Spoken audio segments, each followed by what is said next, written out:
Hello friends, ഇന്ന് നമ്മൾ നോക്കുന്നത് നമ്മൾ വരുന്ന റെഡിമെയ്ഡ് സെപ്റ്റി ടാങ്കുകൾ ഉണ്ടാവാറുണ്ട്. അതല്ലെങ്കിൽ നമ്മൾ നോർമൽ ലെവലിൽ നമ്മൾ വീടുകളിൽ തന്നെ വാർക്ക് കാര്യങ്ങളൊക്കെ ചെയ്ത് നമ്മൾ ഉണ്ടാക്കുന്ന സെപ്റ്റി ടാങ്ക് ഉണ്ടാവും. അപ്പോൾ അതിൻ്റെ ഡീറ്റെയിൽസാണ് നമ്മൾ ഇന്നത്തെ വീഡിയോയിൽ ഉൾപ്പെടുത്തിയിരിക്കുന്നത്. എത്ര നീളം, എങ്ങനെയായിരിക്കണം അതിൻ്റെ ഡീറ്റെയിൽസ് എന്നുള്ള ഡീറ്റെയിൽസാണ് നമ്മളിന്ന് ഉൾപ്പെടുത്തിയിരിക്കുന്നത്. ഇത് നമ്മൾ കൊടുത്തിരിക്കുന്നത് റെഡിമെയ്ഡ് അല്ല, നമ്മൾ വീട്ടിൽ തന്നെ ചെയ്തിരിക്കുന്ന വാർത്ത് ക്ലിയർ ചെയ്തിരിക്കുന്നതാണ് സെപ്റ്റി ടാങ്കാണ് വന്നിരിക്കുന്നത്. ഏകദേശം നിങ്ങൾക്ക് ഫ്രണ്ടേജ് അറിയാം, ഏകദേശം ഒരു മീറ്ററോളാണ് ഫ്രണ്ടേജ് വീതി വരുന്നത്. നീളം വരുന്നത് ഏകദേശം 3 അല്ലെങ്കിൽ 2 അല്ലെങ്കിൽ മിനിമം സിമ്പിളായിട്ട് പറയുകയാണെങ്കിൽ 3 കോളങ്ങളാണ് ഇതിൻ്റെ അകത്തുള്ളത്. ഏകദേശം ഓരോ മീറ്റർ വെച്ചിട്ടാണെങ്കിൽ 3 മീറ്റർ നീളം വരുന്നുണ്ട്, 1 മീറ്റർ വീതി വരുന്നുണ്ട്. ആഴം ഇതുപോലെ തന്നെ 2 മീറ്റർ നമുക്ക് വേണമെങ്കിൽ കൊടുക്കാം. ഏറ്റവും നല്ലത് 2 മീറ്റർ കൊടുക്കുകയാണെങ്കിൽ അത്രയും സ്പേസ് കൂടുതൽ നമുക്ക് കിട്ടും. പിന്നെ ശ്രദ്ധിക്കേണ്ട കാര്യങ്ങളൊന്നാണ്, ഇതിൻ്റെ അകത്ത് 3 സെക്ഷനാണ് വരുന്നത്. 1, 2 സെക്ഷൻ, അതായത് ആദ്യത്തെ 2 സെക്ഷൻ വരുന്നുണ്ട്. പിന്നെ അതുപോലെ തന്നെ വേറൊരു സെപ്പറേറ്റ് സെക്ഷൻ കൂടി വരുന്നുണ്ട്. പിന്നെ വരുന്നത് വെച്ചാൽ ഓവർഫ്ലോ വരുന്ന കുഴിയാണ് വരുന്നത്. അത് നമ്മൾ റെഡിമെയ്ഡ് റിംഗ് ആണ് കൊടുത്തിരിക്കുന്നത്. അതായത് ആ വെള്ളമാണ് അവസാനത്തെ റെഡിമെയ്ഡ് കുഴിയിലേക്ക്, അതായത് ഓവർഫ്ലോ മാത്രമായിട്ട് പോകുന്ന അതിൻ്റെ അകത്തേക്കാണ് വരുന്നത്. അപ്പോൾ ശ്രദ്ധിക്കേണ്ട കാര്യം ഇതുള്ളൂ, ഒന്നാമത്തെ ചേമ്പറും രണ്ടാമത്തെ ചേമ്പറും അടിയിലാണ് ലിങ്ക് ചെയ്ത് കിടക്കുന്നത്. അതായത് ശ്രദ്ധിക്കണേ, മൊത്തം 3 ചേമ്പറാണ് ഇതിൻ്റെ അകത്തുള്ളത്. ഓവർഫ്ലോ പൈപ്പ് കുഴി കൂടാതെ മൊത്തം 3 ചേമ്പർ ഇതിൻ്റെ അകത്ത് വരുന്നുണ്ട്. അപ്പോൾ ഓരോ ചേമ്പറും ഓരോ മീറ്റർ നീളമാണ് ഉള്ളത് അതിൻ്റെ അകത്ത് വരുന്നത്. താഴ്ച നമ്മൾ നേരത്തെ പറഞ്ഞ പോലെ തന്നെ. അപ്പോൾ ആദ്യത്തെ ചേമ്പറും രണ്ടാമത്തെ ചേമ്പറും തമ്മിൽ ഏറ്റവും അടിയിലാണ് ലിങ്ക് ചെയ്ത് കിടക്കുന്നത്. ഓപ്പണായിട്ട് ഏകദേശം ഒരു അടി ഹൈറ്റിലോളം ലിങ്ക് ചെയ്ത് കിടക്കുന്നുണ്ടാവും.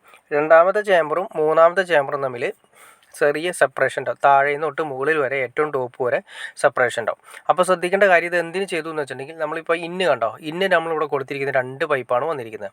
ഇന്ന് കൊടുത്തിരിക്കുന്ന പൈപ്പിനേലും 1 ഇഞ്ച് താഴ്ത്തി വേണം നമ്മൾ രണ്ടാമത്തെ ചേമ്പറിൽ നിന്ന് മൂന്നാമത്തെ ചേമ്പറിലേക്ക് പോകുന്ന ആ സെപ്പറേഷൻ കൊടുക്കേണ്ടത്. നിങ്ങൾക്ക് മനസ്സിലായി കാണുമെന്ന് വിചാരിക്കുന്നു. ഇന്ന് നമ്മളിവിടെ 2 പൈപ്പ് കൊടുത്തിട്ടുണ്ട്.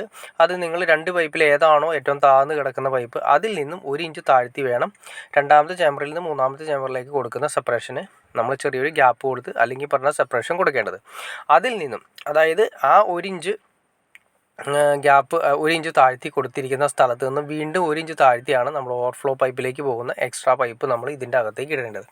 അപ്പോൾ നിങ്ങൾക്ക് മനസ്സിലാക്കാമെന്ന് വിചാരിക്കുന്നു. സിമ്പിളായിട്ട് പറഞ്ഞു കഴിഞ്ഞാൽ, ഇന്ന് പൈപ്പ്, അതായത് ഈ കാണുന്ന ഇന്ന് പൈപ്പ് ഉണ്ടോ, ഇന്ന് പൈപ്പിൽ നിന്നും ഔട്ട് ഏറ്റവും പുറത്തേക്ക് പോകുന്ന ഓവർഫ്ലോ പൈപ്പ് എന്ന് പറയുന്നത് ഏറ്റവും കുറഞ്ഞത് 2 ഇഞ്ച് നിങ്ങൾ താഴ്ചയിരിക്കണം. താഴ്ചയിലായിരിക്കണം നമ്മുടെ പൈപ്പ് നിൽക്കണം. എന്നാൽ മാത്രമേ അതിൻ്റെ കറക്റ്റ് ഫംഗ്ഷൻ വർക്ക് ചെയ്യുള്ളൂ. അപ്പോൾ ആദ്യത്തെ നമ്മൾ പറഞ്ഞു, ഇന്നിൽ നിന്നും 1 ഇഞ്ച് താഴ്ത്തി നമ്മൾ രണ്ടാമത്തെ മൂന്നാമത്തെ ചേമ്പർ സെപ്പറേഷൻ വരും.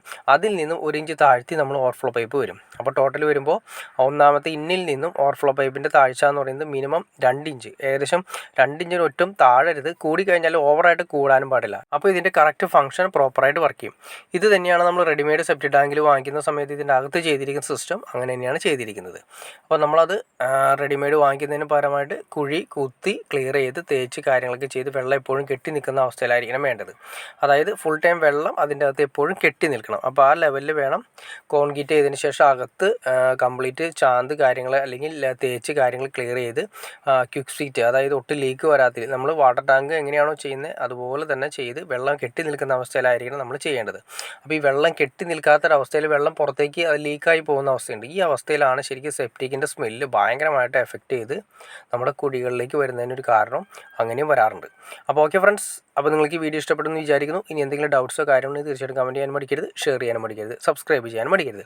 തീർച്ചയായിട്ടും സബ്സ്ക്രൈബ് ചെയ്തേക്കാം. എന്നാൽ മാത്രമേ നമുക്ക് ഇതുപോലുള്ള ഇൻഫോർമേറ്റീവായ വീഡിയോസ് ചെയ്യാനുള്ളൊരു ഇൻസ്പിറേഷൻ ലഭിക്കുള്ളൂ. അപ്പോൾ തീർച്ചയായിട്ടും ചാനലൊന്ന് സബ്സ്ക്രൈബ് കൂടി ചെയ്തേക്കാം. ഓക്കെ ഫ്രണ്ട്സ്, അടുത്ത വീഡിയോയിൽ കാണുന്നവരെ ഓക്കെ.